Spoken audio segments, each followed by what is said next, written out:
Talk loud.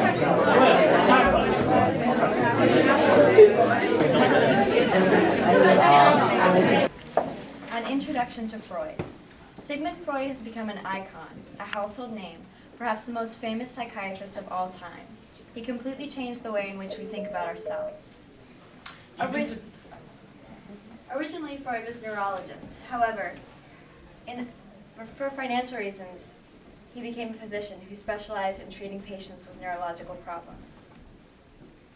Even today, when I'm no longer the only psychoanalyst, I find myself justified in assuming that nobody knows better than I what psychoanalysis is.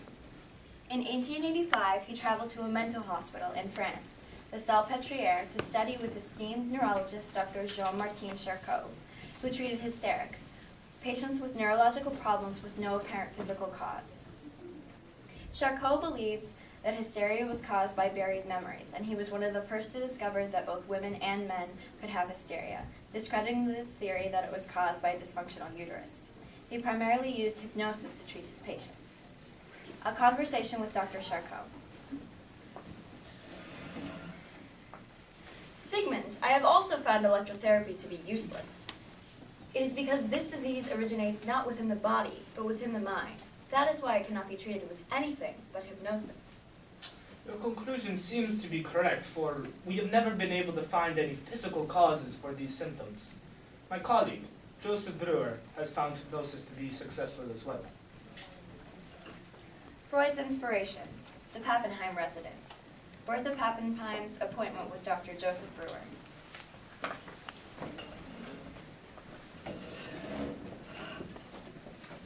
Hello, Bertha. It's nice to see you. It's nice to see you too, Doctor. I'm afraid I'm in need of your talking cure again. What seems to be the problem? I don't know. I just can't seem to drink water. When I'm thirsty, I eat fruit, but I don't know why I just find it repulsive. All right, then. We'll figure it out. Watch my watch now.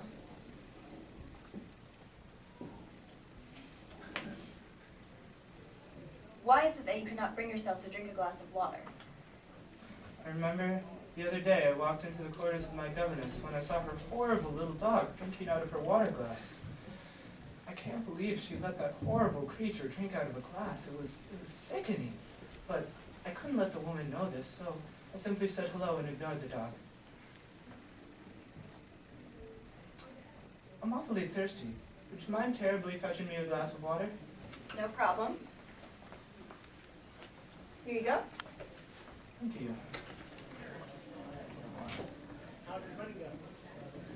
Words again, I see. This talking cure is really the answer, this chimney sweeping. As Bertha Pappenheim discovered, talking under hypnosis about the origin of her symptoms led her to the memories that had caused them. Breuer and Freud, close colleagues, developed a theory of hysteria that was somewhat based on his work with Bertha, who he referred to in his writings as Annabelle.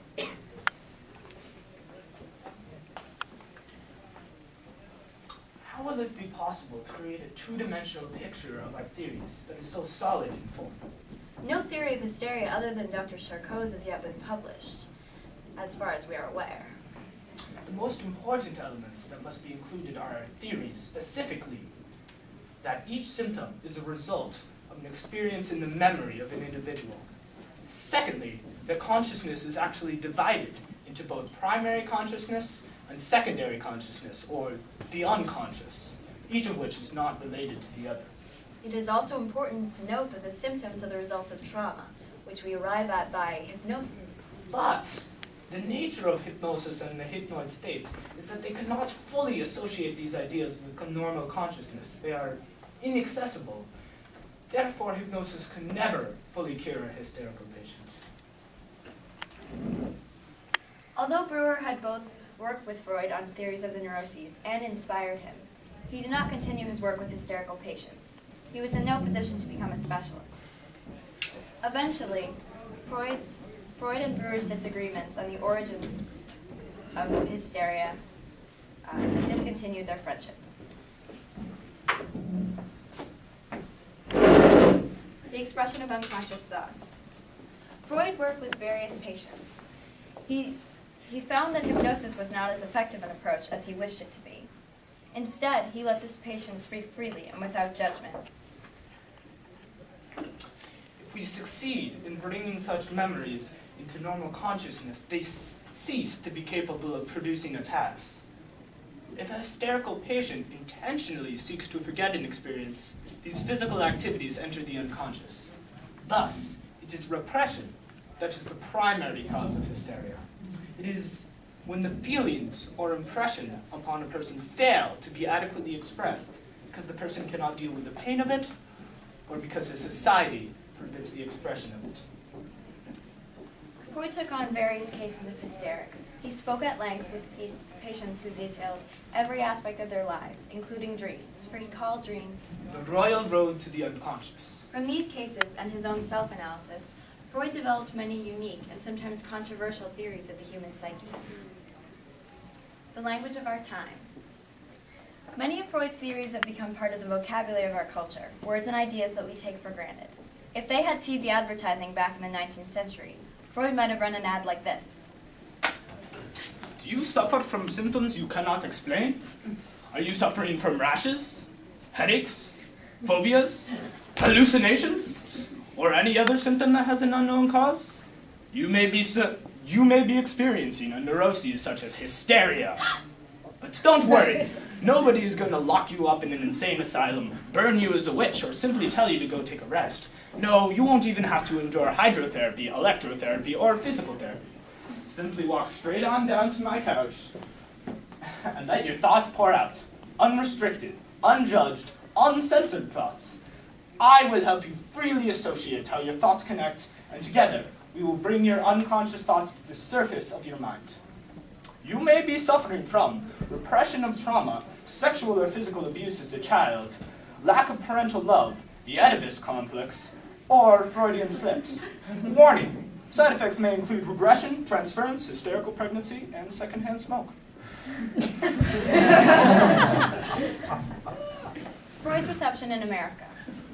The scientific community in Europe largely rejected Freud's theories, in part due to their sexual nature. In 1909, his close friend and colleague, Joseph Young, encouraged him to give a series of lectures at Clark University. Here, his reception was dramatically different.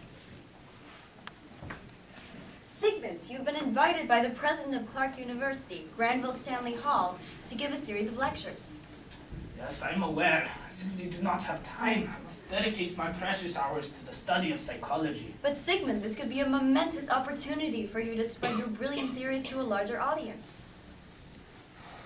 As the Americans discover the sexual core of our theories, they will drop us. They may be more receptive than your European colleagues. You must speak for the sake of psychoanalysis. Fine. If you insist, I shall travel to America.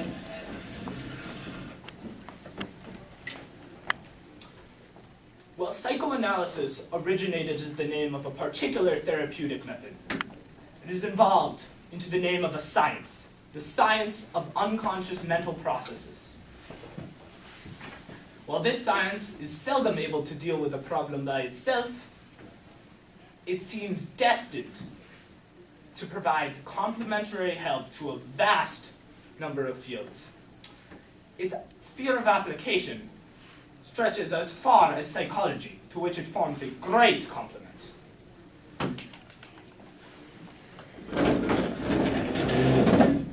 Freud's lectures caught the attention of Welsh neurologist Ernest Jones, who had previously read many of Freud's writings. Dr. Freud, Dr. Freud! Yes? Sir, that was a phenomenal talk. I definitely had reservations about your theories before, but your lectures have convinced me of the importance of psychoanalysis. Thank you. I appreciate your compliments, but I must know, are you trying to develop theories of your own? I would be, however, the originality complex is not strong with me. My ambition is rather to know, to be behind the scenes, rather than to find out. I believe I can garner support for your theories in this university and elsewhere. Jones kept his promise.